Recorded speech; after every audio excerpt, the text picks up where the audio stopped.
Welcome to this News9 special where we have today former Women's India captain Anjum Chopra to discuss her experiences being a female athlete in India.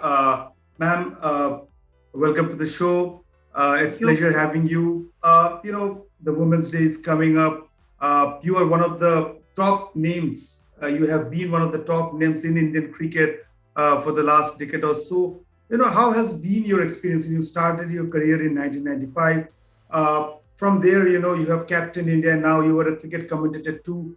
So this journey, as a female athlete, how do you see things have changed for female athletes, for better or for worse? What's your experience?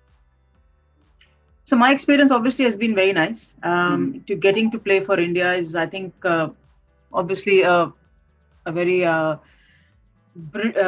very big honor for anyone to represent their country in any sport, in any sphere. I think it's a massive honor for an individual. So it goes the same way for me as well. I feel very humbled wearing an India cap, leading the Indian team for whatever number of years or matches I did.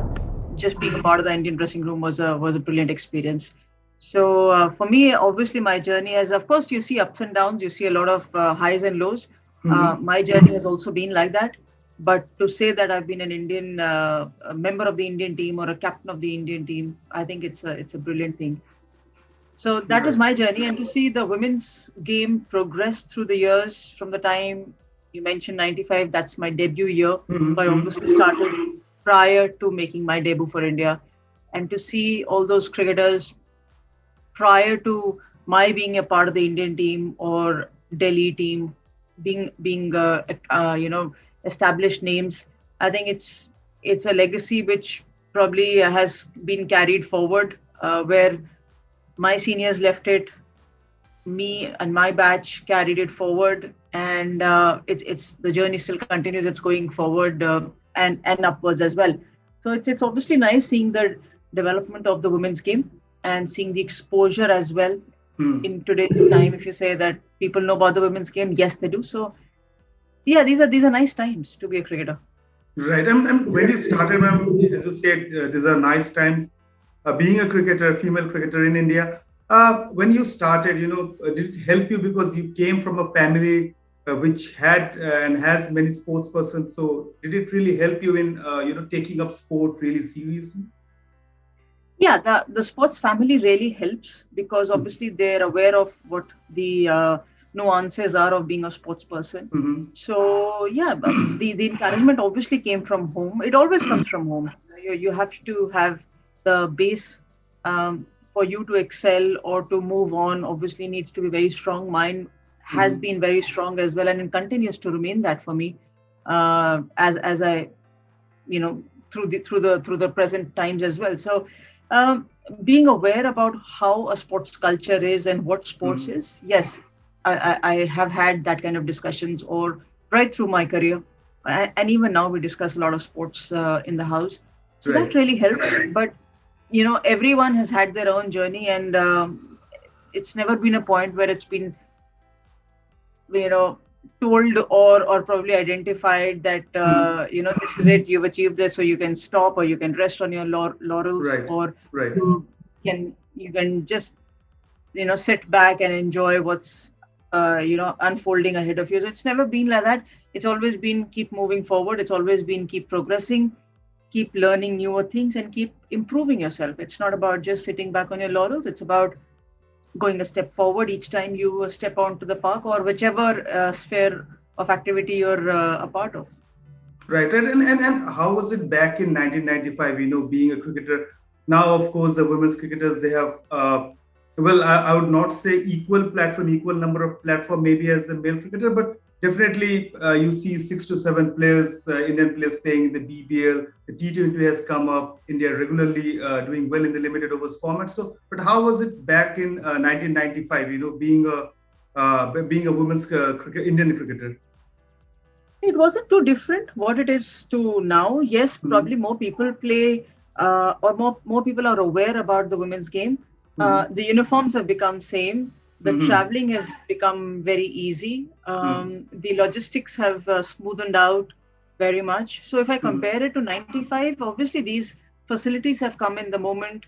a stronger and a bigger cricket board, whether it's Mm-hmm. internationally as the International Cricket Council took over the women's game, Mm-hmm. or our board BCCI took over the women's game. Obviously, these facilities have improved, and they are bound to improve. These are just the perils of being an international cricketer, which you get on your way. But I guess the bigger factor is that how much match exposure do you get, or what is the kind of awareness that the people have. So I won't say that that has really changed. It is Mm-hmm. still improving. I won't say it is improved. In 95, we used to play probably the similar kind of tournaments that an Indian team plays today.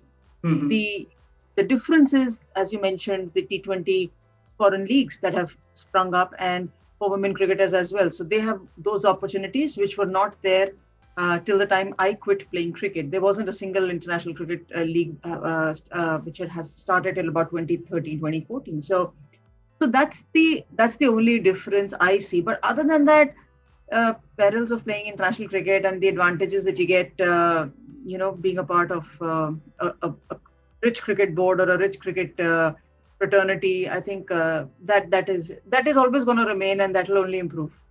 And what has been your if you have to pick two or three most memorable moments from your career, what would that be? Would that be captaining India or making your debut?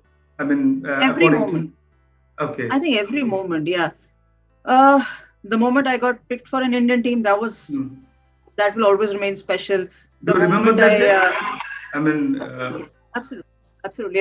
Every moment of that day when my name was announced uh, for the Indian team, the that day I remember very clearly. Where I was, I remember very clearly. The day I became the captain of the Indian team, I hmm, remember very clearly. The day I was removed from captaincy, I remember very clearly. The day hmm, I got 100, I remember. The day the Indian team lost in the World Cup final in 2005, that day also I remember. So you don't forget these moments. You obviously remember them because an achievement and a failure both come hmm. in a sports person's career. So you Right. have to remember both, and you should remember both, because that's the only way that you remain humble. That's the only way you keep that balance going, because Hmm. a failure reminds you of the value of the success, and the success always tells you that if you don't keep working hard, you can just have that same failure which you just emerged from. So I think every moment is absolutely well preserved and remembered. Right, right. And as you said, that was a great thought. You have to remember both success and failure. Keeping that in mind, how do you see the Indian teams, the current Indian teams position, in world cricket, Indian women's teams? Because there have been consistent performances, but the major talking point is when India will win a major trophy. So, how do you think Indian women cricket is progressing on that front?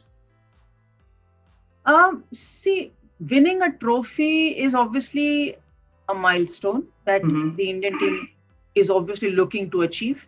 We Mm-hmm. have never been uh, fortunate enough to having a World Cup trophy in our closet yet.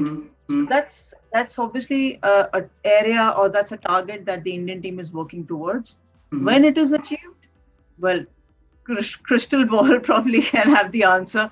Right, But yeah, the advancements towards it have always been there, and it doesn't come overnight. Look, right. a World Cup final didn't come overnight. But when we reached the World Cup final first time in 2005, Mm, we were prepared to be playing a World Cup final. We were not prepared to be winning a World Cup final, and that's a big step forward. It doesn't come true, easy. It doesn't come in true. words. It comes in practice.